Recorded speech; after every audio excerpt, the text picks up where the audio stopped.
30,000. I don't know exactly how it works, but basically that's what I understand about it. They give you,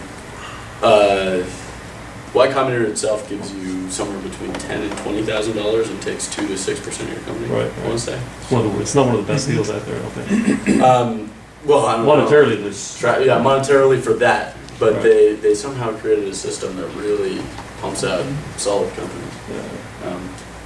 What would be like the top 3 verticals that seems to be getting funded right now? Mobile, I'd say, is like a huge vertical. I want to say consumer web, but that's so broad that that's everything. Let's see, mobile really is getting a lot of traction right now. I see so many early stage mobile companies, and it's because it's the new personal computer. I think it's important to embrace the new age, essentially. Actually, hardware is making a sort of comeback in some ways. Investors used to never invest in hardware because, for a while, like a long time ago, they invested in hardware, then they stopped investing in hardware because there was software. And recently, it's made a comeback because of Kickstarter, because people can test these products before they. Like the Impulse on the watch raised like $10 million on Kickstarter, and now it's called the Pebble. Sorry, the company's called Impulse, the product's called Pebble, and they basically just have $10 million in revenue, and I'd say 3/4 of it is filling orders for their watch, but the other like 1/4 of it is just money. It's like free money, donations. So if you're doing hardware, do a Kickstarter project. Make sure you like design it really well and make a very nice video, because that's basically what Price happens. point. Ouya just raised $8.5 million. Yeah, the video game thing. Yeah. Yes. Yeah. So Kickstarter's killing it. They take 5% of all the projects or something like that. 10% of it. 10%? So they're doing okay right now. So why would you ever go through Kickstarter if you could just do that all yourself, just with another separate website? What value do they bring to the party, would you say? In your opinion? Well, that's kind of a wild marketing, question. PR, and press. Like they've built it in a way that it's very socially easy to like spread the word. I guess. Right.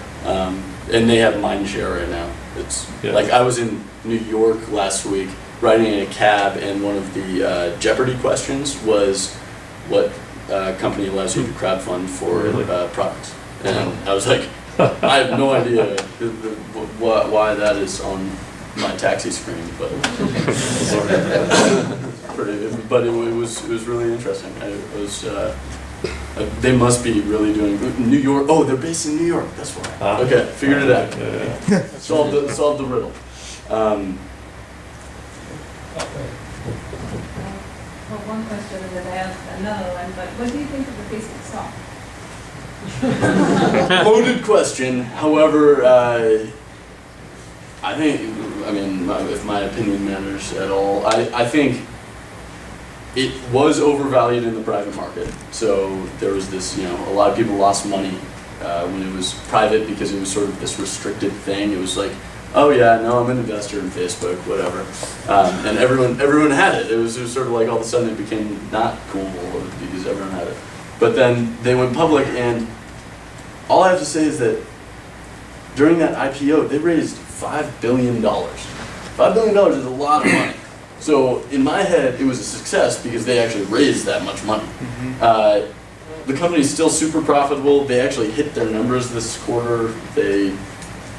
I don't know. I think it's one of those, that company will be here in 10 years, I'm pretty sure. I think it's like our generation's Microsoft. But the actual stock is, I think it's good. I think it's getting murked right now in the press and everything, but it's actually, it's such a good company. Everyone's so proud to be a part of that company. Like everyone's really, when all the employees and stuff, you talk to them, they just love having the Facebook shirts. I think they're doing something really good over that. Personally, but. Hey Adam, I could just jump in. I'm looking at the numbers here, and obviously the attention on this event is because people are interested in raising capital. So maybe some people here are, you know, they're not sure of the question, but the question is, I have an idea, I have something working, Adam, what can I do next? Got it. Do I cold call you? Do I cold call Brad Feld? Do It's I very- go on Boost Funder? What do I Yes. seriously? Do I put a deck together? Yes. Do I hit the streets? All of those things. Okay. Actually, go home. Yeah. So literally, if say that exact scenario is everyone in this room, and you want to build some part of a product, and you have an idea of what you want it to be, and you know that you need some money in order to get to that thing, or whatever that place for your product. The best way to do it is first go friends and family, see who they know. It's not only just for money. It's like figure out who else they might know who can help you. Go from your friends. You should have some number of people who know someone who is connected to tech, because we're in California and it's you know pretty prevalent. And actually, LA is getting much better about having a lot of tech investors, and there are a lot of incubators, like you were saying, they're popping up all over the place. Then you go through. I think the best stories of how people have raised money are like either the freak accidents where they just randomly run into someone on like a plane and they start talking to them. So always talk to whoever you're next to on the plane. Is the rule there. And then the other one is the startup that just would not stop calling people. Like the guy who was just like, I know I needed this. I know I need this much money. And he like literally calls like Excel 30 times. He calls Sequoia 30 times. He calls DFJ. He calls and until someone takes his call. And normally it'll be an analyst at first. And actually it's better to get the associate because the partners are like the way it's structured. Even if you get a partner, they'll still send it back to the associate, and then the associate will bring it up. And it's better to sort of just go straight to the associate so they get them all excited about it. And then once you've rounded up that group of people who are very interested in the company, closing is pretty difficult. Like the herding cats on a train full of dogs is that's what I was talking about, is that once you've gotten to that point where you actually have your interested parties, it becomes very, not playing off of each other, like one off of the other or anything, but you just need to, it's like a 3-month process. You have to be talking to the person a lot. You have to be like, hey, these are the developments we've been making. I make it a point to like talk to random investors a lot just so that they know I'm relevant. Like I personally do that. I reach out to Morgan Thaler, DFJ. I'm like, hey, this is what I'm doing. This is the progress I've made. And then they always will take your call because that's their job. Their job is to literally look at all the companies out there, and if one of them, like, if they miss one of them, if they miss one that goes like huge, they feel very disappointed, and someone gets yelled at. I don't know who gets yelled at, but someone gets yelled at.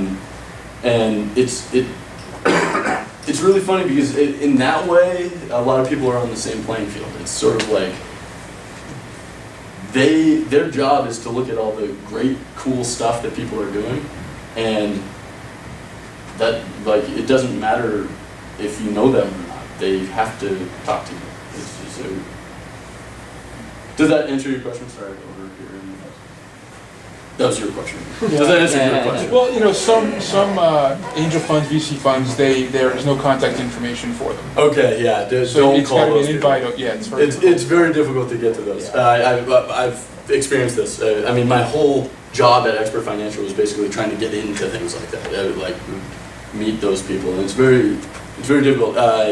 Angel groups are tough until you know someone. So figure out who's in those angel groups and then call all those people. So that's probably the best way to do it.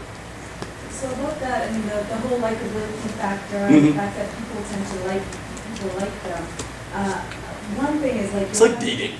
Like, Oh, interesting. But I mean, your family is really approachable, like listen to you, you're really passionate, you come from an empathetic point of view. Met your dad, your grandpa is the same, your sister is the same, really approachable, and yet and my still- sister's awesome. and yet, in spite of that, it seems like I read a startling statistic on NPR that only 10% of minorities and women startup gets funded.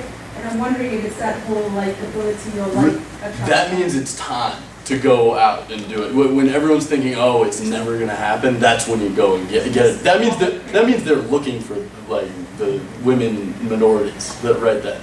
That means they want to fund those people. Really? Yeah. Does that imply that deals are being done like on the golf course, on the frisbee golf club course? Yeah. Oh yeah, no, just another day at the frisbee golf.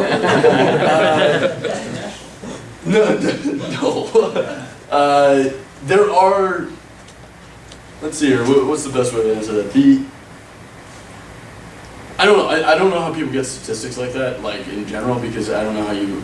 I know for a fact that it'd be very difficult to count all the people who have pitched DFJ, let alone their like race or gender.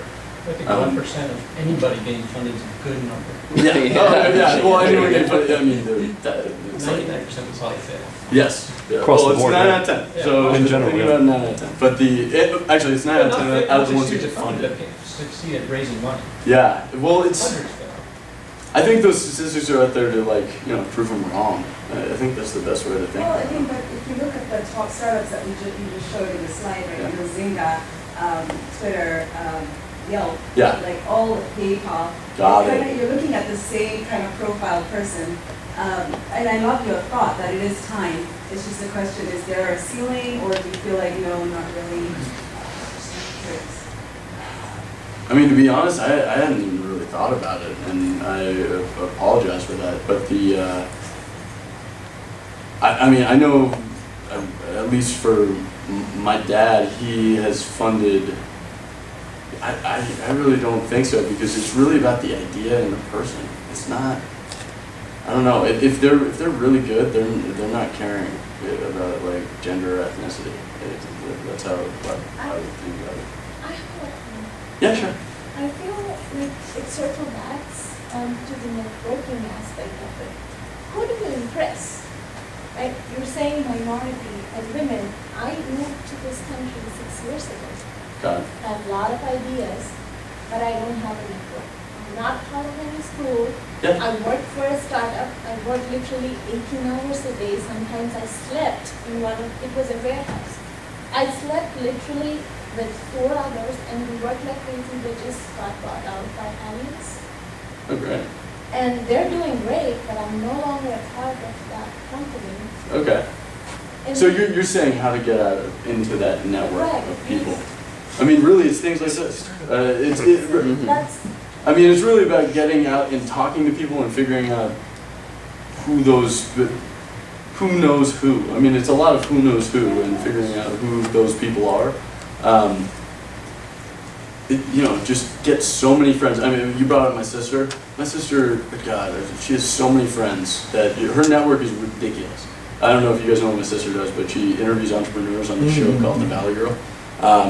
And by doing that, she has built out a network of people that is probably the most powerful network in the world. I almost bet that. Like, she's had the CTO of the United States on her show. She's had Eric Schmidt, Dennis Crowley, all that stuff. And it really is about just getting out there and getting your face in front of people, and making sure, good handshake is always nice. language matters. If you want to talk to like an average American 20-something woman here and coming from a different country, being a minority, you don't know the language. I mean, the lingo that goes on here. You just said like That would be dating. pretty tough. How do you impress a guy without knowing what he's into, what he's saying? Ben Wilder 5 years ago. What? Sorry, you should see the movie. Yes. Have you seen it? Yes. Oh God, fantastic movie. It's I think you're right. It is. I think I'm a eternal optimist in some ways. So it's very.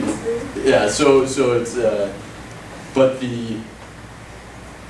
And I get that a lot of ideas don't get funded, but the very passionate ones, it will not stop you to hear a statistic like that if you're like so passionate about your idea. It won't stop you to like walk right up to Eric Schmidt and say, "Hey, I have this idea."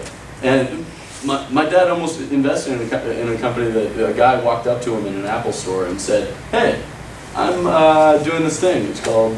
Actually, there's a guy named Alex Smith who's doing the next big sound, and it turned into music data analytics. He's still going. He loved it so much that my dad didn't invest, but it's still going. It's a great company. But that's the point. I mean, your dad might, or you might invest in something that you would have loved to be part of yourself, which is, it's like, hey, I would have loved to build that. And yet when you're building tools for maybe people who are not exactly like that demographic, then it becomes more challenging. So no, you're absolutely right that the statistic is not the ceiling. Oh no, I was saying broadly, like, the best entrepreneurs just don't stop. That's sort of what I was saying. Like, the ones who really succeed hit walls all day. And then eventually they really celebrate their successes. Like, Facebook was everyone thinks of it like a, startup overnight success. It was it's 10 years now. They've been building it for 10 years, and it wasn't just like easy going. It was pretty tough. Obviously the social network was celebritized it in some ways, but every company has a lot of struggles, and I just truly believe that the entrepreneur is the one who will either let it fail or succeed. So it's sort of just, in the end, so. Can we hear your pitch? My pitch. That was sort of my pitch. For Blue Thunder? Yeah, that was, like, it was sort of like, hey, sign up for my thing. What do you think, like a We could be 60-second investors. pitch? Like a 60-second investor pitch, Lisa? Oh, okay. Or like maybe your favorite use case of how somebody would become part of your one of your funds, one of the companies you would fund.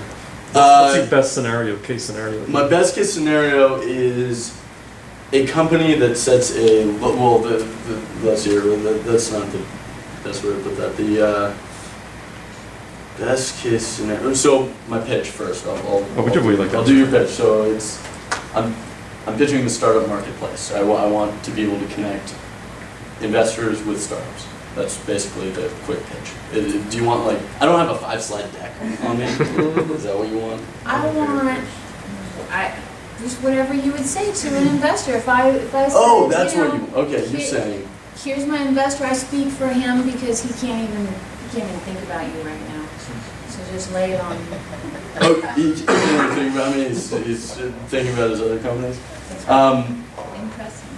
Okay, well, basically, I would bring up the fact that there's a problem. Like, first I would say, there is this problem with investing in startups. There's an access problem. Companies can't access the investors can't access the companies. And then I would go into the market size. So I would say, this problem is a $42 billion market. So it's a big enough market that he'll blink and look up at me at some point. And what we're trying to do to solve that problem is create an online platform in which it creates a stepping stone for a startup to be able to actually get those investor connections. Is that good enough? Has everyone like bought in You guys by already- now? Is everyone good on that? Yeah. Throw a wrench in the equation too. How is that going to differentiate you from a copycat later on? Well, I mean, technically, like, whenever I pitch right now, they say, so what about AngelList? So that's probably the best way to, and they always ask that question. I don't worry about copycats so much because I think the best companies succeed based on, Zynga's an exception to the rule, but the best companies succeed off of innovation, like completely changing the game for things and figuring out what your path is rather than looking at what someone else has done. But yeah, go. Wait, I'm not sure if I finished that. So, I mean, I can differ. So for AngelList, my differentiating factor is that investors can actually pledge online. And also my new differentiating factor from about 2 weeks ago is that we're focused on university-based incubators. There's a whole thing that goes into that, but I won't, we've been taking a lot of time, so I don't want to go into it too much, but yes, now you. I was just curious, out of the 400,000 you have pledged across 130 companies, what's the breakdown? Is it like it's very few. 99 on one? And, yes, yeah. It's similar. It's about that. It's like it's across about 4 or 5 companies. Yeah. No, that's a great question. But the reason is that I have an educational barrier. Like, I haven't trained the user to think, hey, people sign up thinking they're just going to get $1 million, basically. Like, there are a lot of companies that aren't, really companies. They're just saying, hey, I want money, basically. Like, hey, give me money. It's like a guy. But that's on me. Right now, it's a startup. I have to figure out what my problems are in order to fix them. And this is one of my problems, is the educational barrier for letting you know that in order to raise the money, you're still doing the work. I'm just there to support it. Like, that's basically it. Well, that if you look at Kickstarter, it's probably the same. Yeah. Like 99% of their funding goes to just like half. It's that one top page. Yeah, exactly. It's that. If you go deeper, you see a bunch of failed stuff. You said something that I think people should think about, and it's about persistence. And in the last 40 years, I've started and sold quite a few companies. And I have a sign on my desk that reads, if you're persistent enough, you can peel a hole in a rock. And I believe that's the secret of my success. Wow. So I've a lot of people ask what the secret of success is, but like a lot of people I talk to say it's persistence and luck. Those are the two. It's there's a lot of just showing up every day and making sure you're doing the best job you can for whatever company you're a part of is the persistent part of it, and then there's this element of luck that ties into it somehow. A friend of mine sent me a rock with a hole in it. Took me 10 years. How do you manage expectations from investors? Like, for example, if they get into the deal, you raise $1 million, and 2 years down the road they want $10 million. But your company or the product that you're actually selling takes a little bit of a longer time. If you're talking, so I guess I'm spoiled by the fact that I talk to people who are so involved in, like, investors who understand the market that they're in. Okay. There are a lot of people who don't, though, Right. and who are expecting that 10x return no matter